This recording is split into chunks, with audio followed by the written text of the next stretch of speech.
Welcome back, crew.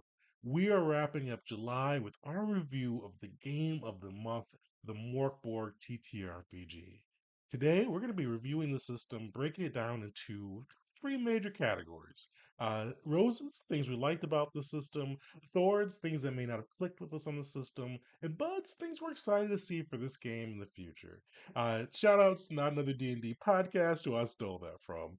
So we're gonna be going through all that, but I definitely encourage you, if you hadn't had a chance yet, dive through our coverage of Mork Borg throughout last month. It was a fun journey getting to learn the system as we went through our first impressions, going over how to build a character utilizing the Mork Borg rule set, how to actually play the game, and then ending the month with a live actual play where we ran through the system. And for this one, we had a guest GM too. Moth was able to GM us through a fun Mork Borg adventure, and we all had a blast. I actually threw a link into for Moth below. They also have a start playing channel as well. So if you want to book them for a Morkborg adventure, definitely go check that out. But let's dive into a review. So if you've watched the coverage, you'll probably know what my first rose will be for this system. It has great art. Especially if you like kind of dark metal, apocalyptic style art, this will be a fun one for you to flip through. There's definitely a lot of care and time put into kind of presenting the theme of this book through its art, and even kind of incorporating some of the rule set pieces into the art, which we have a little things to say about a little later. But definitely, I think it's probably one of the more interesting books to be able to kind of flip through and just experience the art, as well as kind of on that same token, the lore too. The lore also has a pretty cool dark metal apocalyptic vibe to it on the fantasy side. It is definitely one that's interesting to kind of read about, just to get a general feel for kind of what this book is trying to convey and kind of how the games can be played in this system. One of the things I'll say between the art and the lore, there used to be like an old term, I'm not sure if it's still around, but kind of the coffee book tabletop RPG. Well, this was a lot of fun to play, but this one's a cool one to have on the coffee table too, because this between the art, the lore, it's one of those ones you can just really flip through and enjoy, even if you didn't have a chance to actually play the system. A lot of care went into making this. So two are big roses there: art, the lore. Third one is it's an OSR style game, very easy to pick up and learn. The rule set, there's definitely some depth to it. It's one that you can really kind of teach somebody within like 10, 15 minutes and have them feel comfortable playing, kind of a good entryway into RPGs as well.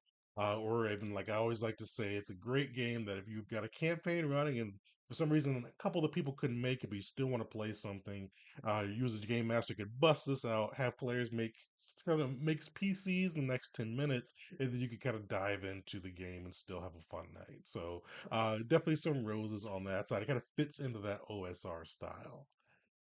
One of the things I will say though that I liked with this one that I think was a little bit different than some, or it feels a little bit more fleshed out than some of the other OSR games I've seen, was the magic system. There's like a lot of cool different scrolls slash spells that you could bust out with this game, and I appreciated they gave a little bit more depth in it than I've seen from some of the other kind of OSR games I've played. It's always kind of fun to have a little bit more of a robust magic system, and they were able to do that without making it overly complex to kind of stay in that OSR feel.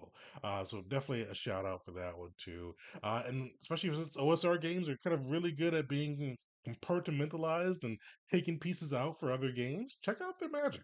If you've got a different OSR game where you want a little bit extra magic or kind of some more fun magic resources, that can be a great thing you can use from Mork Borg as well.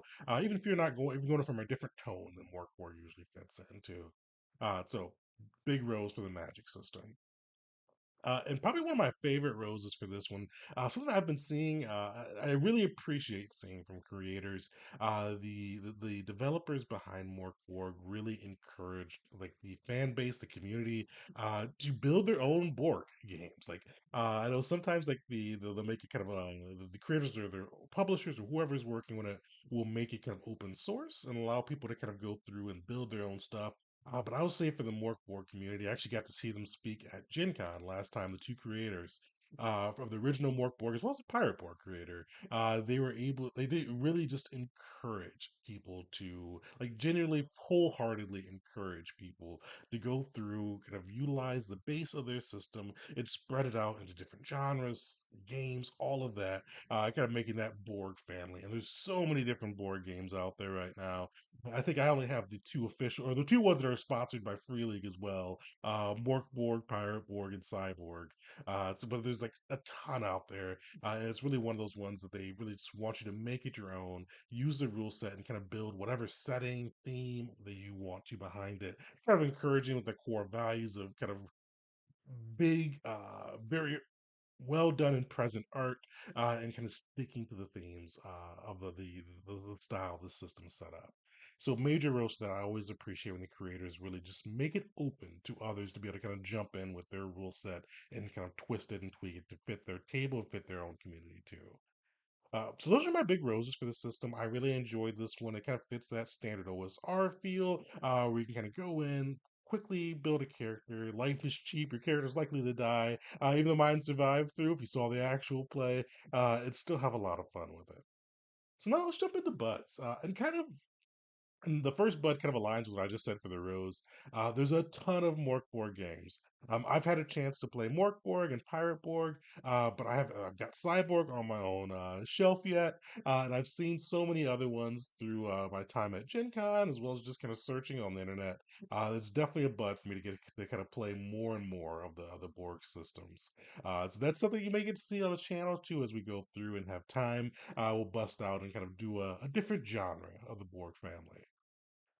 The other thing too, and we didn't get to go into this too much in the rule set, in the rules video, is I like for if I was ever playing a campaign, the misery system is definitely what I'd love to use. Each kind of day you go through and roll out, I think it was like 60s or six, 2d6s, so 6 or 3d6s, I think.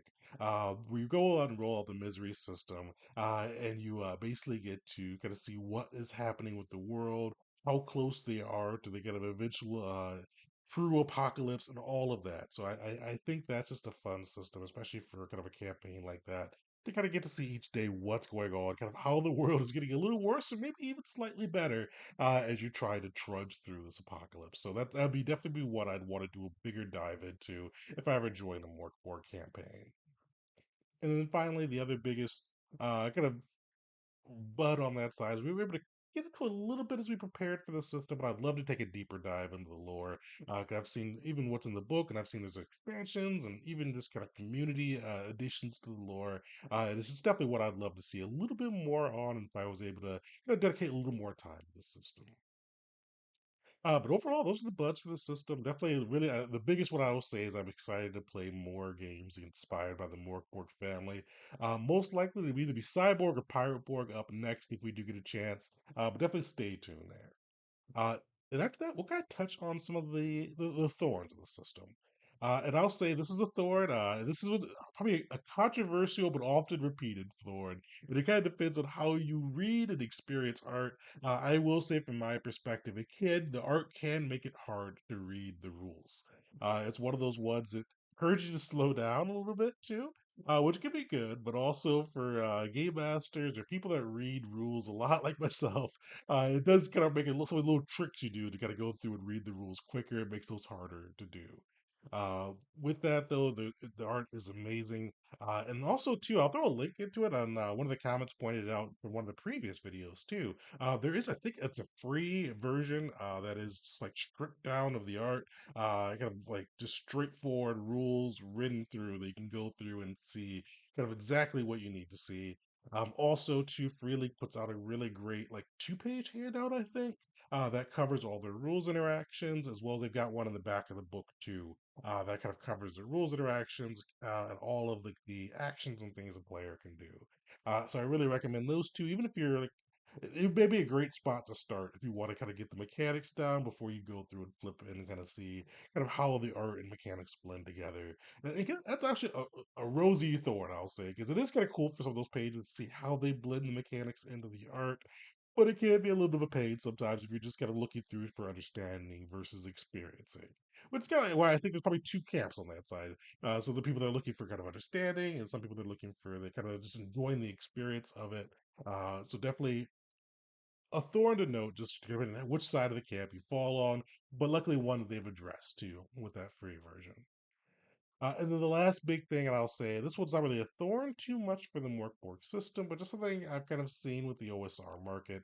It definitely does feel like an OSR. As said, things like the magic system do kind of help it stand out, as well as the art and kind of the lore that go along with it. But it is one, if you've played a couple of OSRs, it does start to kind of feel a little samey. But I say this is not a really a thorn to Mork Borg. It's just kind of a piece of the OSR market, but something I was kind of thinking of as I was going through and preparing my notes for the review. Overall, those are the two big thorns I really came across while reading it. Kind of enjoyed the Mork Borg system. Uh, ov- Definitely kind of a great entry OSR game. Great to buy if you like art and lore, or if you're just looking for kind of a simple game to be able to tell your post-apocalyptic story. This is a great one to pick up. Overall, to one that we'll probably see more often on the channel as we get to do some of the other Borg systems. So definitely stay tuned for that. But yeah, shout out some of your favorite pieces of the Mork Borg or even any of the other Borg systems too. I'd love to see them kind of come through in the comments. And then it's August now. We've got a brand new game of the month.